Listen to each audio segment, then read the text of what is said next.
तो यहाँ पे गंभीरानंद लिखते हैं गंभीरानंद जी कि ठाकुर की प्रकट लीला काले किस परिमाण माँ की यह इच्छा अभिलाषा साफल्य लाभ उसने किया था, सफलता लाभ किया था, वही आपातत फिलहाल हम इसी की आलोचना में प्रवृत्त होते हैं।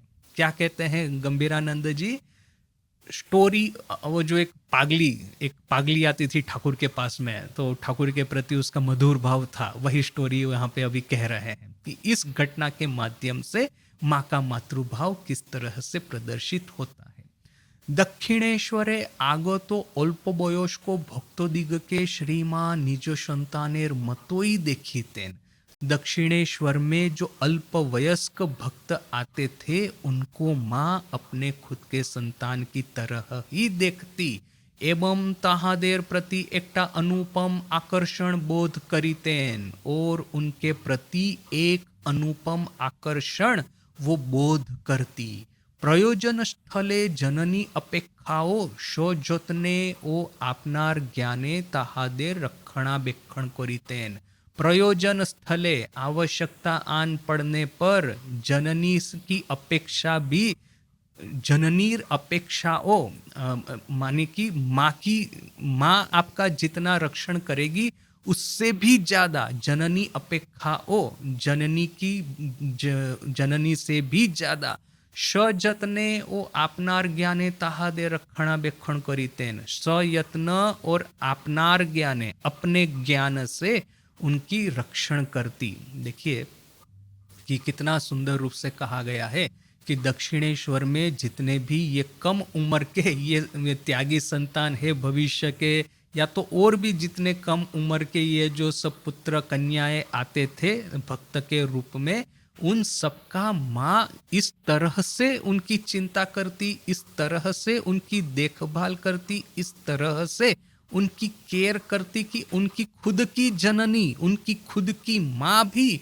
इतना केयर न करती हो। यह जो हमको काली कृष्ण महाराज, विरजानंद जी महाराज की वो स्मृति कथा, फेमस स्मृति कथा कि वो शरत महाराज के साथ में जयराम बाटी गए थे, माँ का जो प्रेम प्राप्त हुआ था उसका तो हमने 2-3 बार चिंतन किया ही है। हमको याद है कि जब काली कृष्ण महाराज भविष्य के विरजानंद जी जयराम बाटी छोड़ करके कलकत्ता वापिस आ रहे हैं तो देखा कि माँ वो बैलगाड़ी के पीछे पीछे आ रही है, चल ही रही है। ये लोग बोल रहे हैं कि माँ आप वापिस जाइए, फिर भी माँ वापिस नहीं जाती है। वो गांव के बाहर में एक तालाब था, वहां तक माँ पैदल चल के गाड़ी के पीछे में आई, जैसे कि वो गाड़ी को, ये बैलगाड़ी को रोक करके अपने त्यागी संतानों को फिर से अपने घर ले जा करके फिर से जैसे कि अपने ममत्व के आंचल में उनको बांध के रखना चाहती है। तो माँ की आंखों में से आंसू निकल रहे हैं। वहां पे वो जो बैलगाड़ी में ये जो विरजानंद जी बैठे हैं उनकी आंखों से आंसू निकल रहे हैं। फिर जब वो तालाब के पास में आकर के माँ खड़ी रह गई और अभी नहीं चल पा रही है, वृद्ध शरीर था, बहुत ज्यादा तो चल नहीं पाएगी, और ये गाड़ी जब जा रही है, दूर से दूर जा रही है, तो फिर काली कृष्ण महाराज उस समय सोचते हैं कि माँ के बारे में सुना तो था, किंतु माँ यह इस तरह की माँ कि जो कि मेरी खुद की माँ, मेरी खुद की जो गर्भधारिणी जननी है, उससे भी इतना ज्यादा प्रेम मुझे कर सकती है, यह तो मैंने सपने में भी नहीं सोचा था।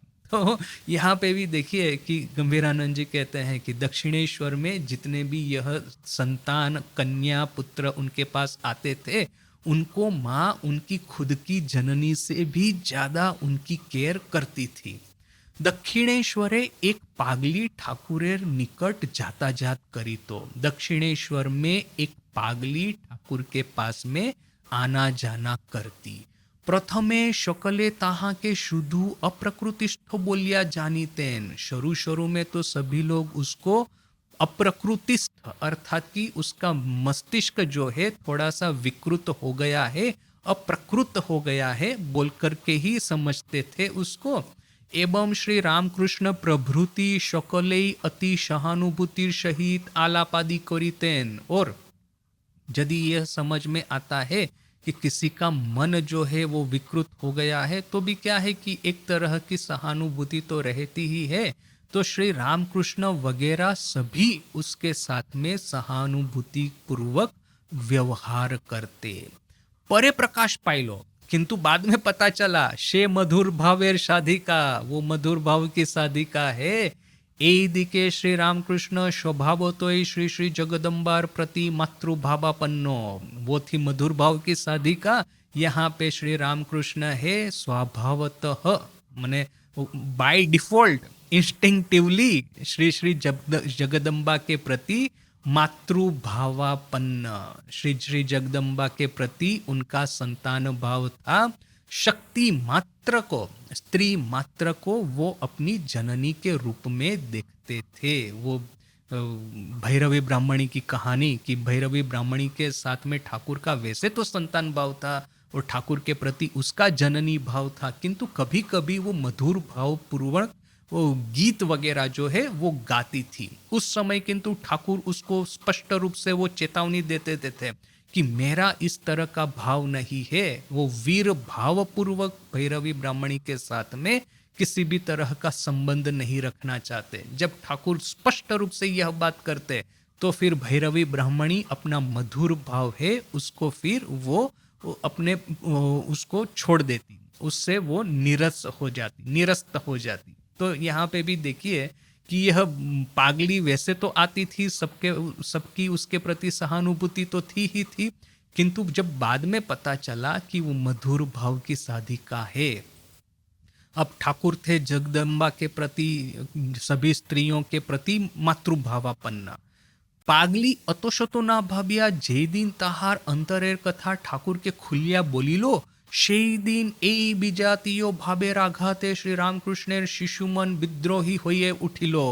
पागली ने यह सब बिना सोचे समझे अतोशतो ना भाबिया, इतना सब आगे पीछे सोचे बिना कि ठाकुर का स्त्रियों के प्रति मातृभाव है वगैरह, बिना सोचे बिना समझे जिस दिन उसने अपने अंतर की बात ठाकुर को खुलकर कही, उस दिन यह विजातीय भाव के आघात से ठाकुर का शिशु मन विद्रोही हो उठा। ठाकुर के शिशु मन में यह जो विजातीय यानी कि ये विरोधी भाव जब वे पागली के कहने से प्रवेश किया कि आपके प्रति मेरा मधुर भाव है, तो ठाकुर का शिशु मन विद्रोही हो उठा। तिनी तत्क्षणात आसन त्याग करिया क्षिप्त प्राय कक्ष मध्य घुरिया बेड़ाइते लागिलेन। ठाकुर ने तत्क्षणात इमीडिएटली आसन को त्याग करके आग बबूले होकर के क्षिप्त प्राय अर्थात कि आघात प्राप्त किए हुए, या तो कहेंगे आग बबूले होकर के अपने कमरे में बेड़ाने लगे, घूमने लगे, घुरिया बेड़ाइते लागिलेन, वॉकिंग करने लगे, टहलने लगे। ग्राम्य भाषाई এই विपरीत संबंधेर निंदा करिते थाकिलेन। ग्राम्य भाषा में इस विपरीत संबंध की निंदा करने लगे एवं ताहार परिधेय वस्त्र खोशिया पड़ीलो, और उनका जो परिधेय पहना हुआ वस्त्र था वो खिस गया, वो अपने से ही निकल गया। देखिए गंभीरानंद जी ने संस्कृत में जो कहा है उसको ठाकुर ने ग्राम्य भाषा में कहा है। अभी संस्कृत में तो आप वो ठाकुर की ग्राम्य भाषा व्यवहार नहीं कर सकते, अर्थात एक्चुअली ठाकुर ने जिस भाषा का प्रयोग किया वो हम समझ ही सकते हैं। ठाकुर गुस्से से आग बबूला होकर के गाली देना शुरू कर दिया होगा, और ठाकुर की गालियां तो हमको पता है कि वो गांव की सब गालियां यानी कि पूरी मसाले से भरी हुई। जब ठाकुर आग बबूले हो जाते थे, वो जो कहानी है, ठाकुर ने हृदय को कहा था कि जब तुम मेरे पे नाराज हो तो तुम जो कुछ भी बोलोगे मैं सहन कर लूंगा, और जब मैं तुम्हारे पे नाराज होता हूं उस समय मैं जो कुछ बोलता हूं सब कुछ तुम सहन कर लेना। यदि ऐसा नहीं होगा तो हमको ये जो खजांची है उसको बुलाना पड़ेगा हमारे बीच में मध्यस्थता करने के लिए, हमारे बीच में यह शांति सुलह करवाने के लिए। तो यहाँ पे भी ये जो ठाकुर जब गाली देते थे, जब ठाकुर नाराज हो जाते थे, तो किस तरह की ग्राम्य भाषा का प्रयोग करते होंगे वो तो अभी हमको अनुमान ही करना होगा। ठाकुर की सिर्फ एक ही गाली है जो कि हमको पता है वो है साला, वो कथामृत में उसका प्रयोग होता है। तो उसको छोड़ करके मुझे याद नहीं आ रहा कि ठाकुर ने और कोई गाली जो दी है उसको यहाँ पे अपने साहित्य में लिखा गया है। तो यहाँ पे गंभीरानंद जी एकदम डिग्निफाइड वे में ये ठाकुर की भाषा को प्रस्तुत करना है, तो इसलिए उन्होंने लिखा है कि ग्राम्य भाषा में। ऐसा नहीं लिखा कि ठाकुर ने गाली देना शुरू कर दिया, ऐसा लिखा है कि ग्राम्य भाषा में इस विपरीत संबंध की निंदा करने लगे। और साथ में ही जैसे होता है छोटे बच्चे के साथ में, बिल्कुल छोटा सा शिशु है और उसको ना ही कोई लाज शर्म है, लज्जा घृणा भय, ठाकुर कहते हैं ना 3 थाकते नोए, लज्जा घृणा और भय यह 3 रहते रहते होगा नहीं। तो ये जो अष्टपाश है, लज्जा घृणा भय और फिर ये जाति कुलशील मान और अभिमान, इस सभी अष्टपाशों से ठाकुर मुक्त हो चुके थे।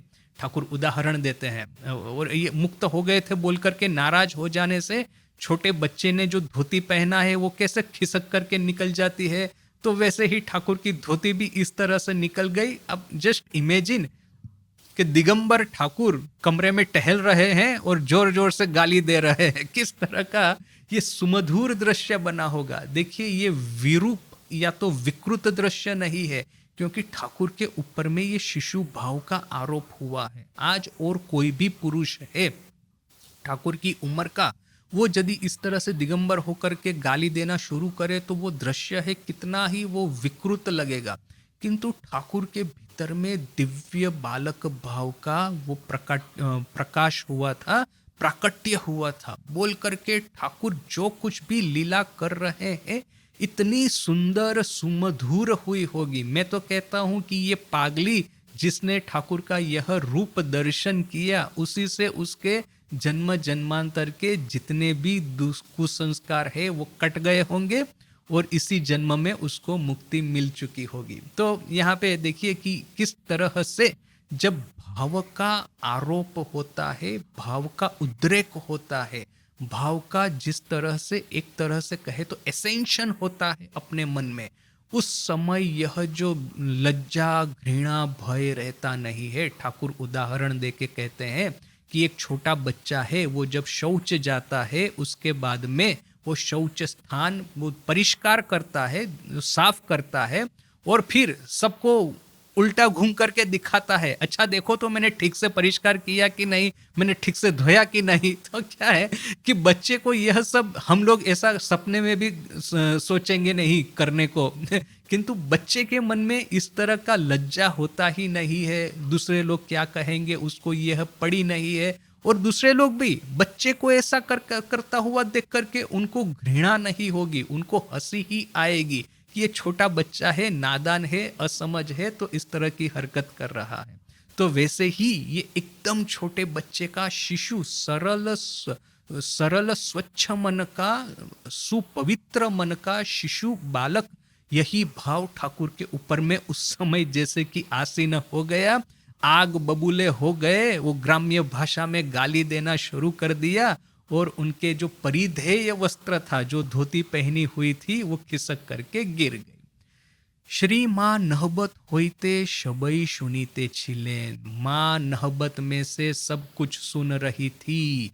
कन्नार अपमाने लज्जाए मरिया गया तिनी गोलाप माँ के बोली लेन, कन्या के अपमान से लज्जा से मर करके उन्होंने गोलाप माँ को कहा। देखिए आप किसी भी स्त्री के सामने इस तरह से दिगंबर होना और इस तरह से एकदम गंदी गालियां देना, ये तो किसी भी स्त्री का अपमान ही है। अभी हमको तो पता है कि ठाकुर तो दिव्य भाव में आसित दिव्य बालक है, वो जिसके सामने इस तरह की लीला करेंगे उसका तो माने उसकी 7 पीढ़ियां धन्य हो जाएगी। सभी लोग उसको आगे पीछे जितने भी है 7 पीढ़ी उसको मुक्ति प्राप्त हो जाएगी, हमको तो ये स्पष्ट पता है।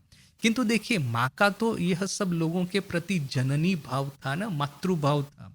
वो जब ठाकुर दिगंबर होकर के अपनी कन्या के सामने उसी को गाली देते हुए घूमे तो माँ से किस तरह से यह सहन होगा। तो इसलिए वो लज्जा से शर्मिंदा होकर के उन्होंने गोलाप माँ को कहा, देखो देखो तो সে যদি অবিবেচনার কথা বলেই থাকে তো আমার কাছে পাঠিয়ে दिलेई तो होए। वो यदि अविवेचनापूर्ण बात कर ही रही है तो उसको तो मेरे पास में भेज देने से ही तो हो गया। पागली जब उटपटांग बातें करती है मैंने मैंने जो विपरीत भाव की बात करती है, मधुर भाव की, तो ज्यादा से ज्यादा ठाकुर को क्या करना था? वही करना था कि जाओ माँ के पास में नहबत में बैठी है माँ, जाओ जाकर के उसके साथ में बात करो। ऐसा करके उसको तो भगा ही देना था वहां से। उसके सामने दिगंबर होकर के गाली फाली देने की क्या जरूरत है? यही भावे गालागाली करा केनो? इस तरह से गालागाली करने की क्या जरूरत है? देखिए, माँ शब्दों को इस तरह से ऊपर नीचे नहीं करती, माँ संस्कृताइज नहीं करती शब्दों को। वो स्पष्ट रूप से कहती है कि गाला गाली देने की, यह गाली प्रयोग करने की क्या आवश्यकता है? पागली के डाकिया आनी बार जन्नो तीनी गोलाप माँ के अबिलंबे पाठाइलेन। इस पागली को नहबत में ले आने के लिए उन्होंने तुरंत ही अविलंबे, बिना किसी विलंब के गोलाप माँ को भेजा। एवं शे निकटे आशीले स्नेहो भोरे बोलीलेन। और जब पागली उनके निकट आई तो माँ ने स्नेहपूर्ण शब्दों से कहा, स्नेह भर करके कहा, बाछा उनी तोमाय देखे जखन विरक्त होन तखन नाइबा गेले शेखाने। बिटिया, जब वह तुमको देख करके नाराज हो जाते हैं तो वहां पे तुम भले ही नहीं ही गई, वहां पे जाने की क्या जरूरत है? आमार काछे एले तो पारो, मेरे पास में तो आ ही सकती हो, मेरे पास में ही आओ, ठाकुर के पास में जाने की क्या जरूरत है यदि तुमको देख करके ठाकुर नाराज हो जाते हैं तो? बोल करके माँ ने इस तरह से अपनी पागली कन्या की रक्षा की। देखिए, ऐसा भी तो हो सकता था, हाइपोथेटिकली यदि सोचे, और कोई स्त्री यदि अपने एक पत्नी है वो ऐसा देखे कि उसके पति के सामने और कोई स्त्री जाकर के मधुर भाव की बातें कर रही है, तो ये पत्नी के हृदय में सर्वप्रथम तो ईर्ष्या का ही आविर्भाव होगा। वो जेलसी के मारे वो तो आग बबूली ही हो जाएगी। कोई भी पत्नी है, ये तो एक जनरल टेंडेंसी है, एक जनरल ह्यूमन नेचर है। ये हस्बैंड और वाइफ, इन दोनों के बीच में जब और कोई तीसरा आ जाता है तो जो यदि पत्नी है वो दूसरे पर पुरुष के साथ में इस तरह से बात करेगी तो पति नाराज हो जाएगा। पति जब और कोई स्त्री के साथ में इस तरह से बात करेगा तो पत्नी नाराज हो जाएगी। यह तो एक सामान्य ह्यूमन रिएक्शन है। किंतु इस तरह से कोई ह्यूमन रिएक्शन देने की वजह इस पागली के ऊपर में सहानुभूति का एक तरह से प्रागट्य होना, वो भी तो माँ की एक महानता है। देखिए कि एक जो नॉर्मल ह्यूमन रिएक्शंस है उसके कहाँ ऊपर में माँ चली गई है। माँ ने कहा ना कि वो नहबत में बैठी बैठी जब ध्यान कर रही है तो चंद्रमा के सामने वो देख करके कहती है कि आपकी चांदनी की तरह ही मेरा अंतर मन है, वो निर्मल कर दो। ये लोगों के दोष देखने की एक मेरी हैबिट हो गई थी एक समय, तो मेरा दोष देखना संपूर्ण रूप से मिट जाए, ऐसा मेरे साथ में कर दो। वो जो माँ इस तरह की जो प्रार्थना करती थी, हालांकि ऑफ कोर्स नारायणी जगदम्बा को ऐसा प्रार्थना करने की आवश्यकता नहीं, किंतु फिर भी क्या है कि तमस का एक अंश, तमस और रजस का एक अंश जो सत्व के साथ में मिला है, बोल करके ही तो देह धारण। तो देह धारण जब किया है, तमस और रजस का जो एक अंश है, तो उससे तो मुक्ति प्राप्त करनी ही होगी। बोल करके देखिए कि जो हम कल बात कर रहे थे ना कि माँ की ये जो ट्रेजेक्टरी है साधना की, वो हमको नहीं दिखती, क्योंकि माँ का दो रीज़न है कि माँ के लिए वो सब था भी नहीं, दूसरा कि माँ की जो जर्नी थी बहुत हद तक वो सिक्रेटिव जर्नी थी। ठाकुर ने और इवन माँ ने भी इसके बारे में बहुत ज़्यादा कुछ नहीं कहा, किंतु यह दो घटनाओं को पास पास में रखने से हमको स्पष्ट समझ में आता है कि एक समय तो था, माँ अपने मुंह से स्वीकार करती है कि लोगों को दोष देखने की, लोगों के दोष गुनने की मेरी हैबिट हो गई थी। फिर इस तरह से प्रार्थना करके करके यह हैबिट जो है मेरी वो चली गई थी। तो जब से माँ, एक समय था कि दोष देख रही थी माँ, फिर एक समय आया कि माँ ने प्रार्थना की दोष दृष्टि दूर करने के लिए, और फिर एक समय ऐसा आया कि एक स्त्री उनके पति के सामने जाकर के मधुर भाव की बातें करती है, तो उसका दोष देखने की वजह, उसके ऊपर में नाराज होने की वजह, उसके प्रति ईर्षान्वित होने की वजह, माँ का उसके प्रति मातृभाव ही प्रकट होता है। तो यह एक जर्नी हमको माँ की दिखाई देती है।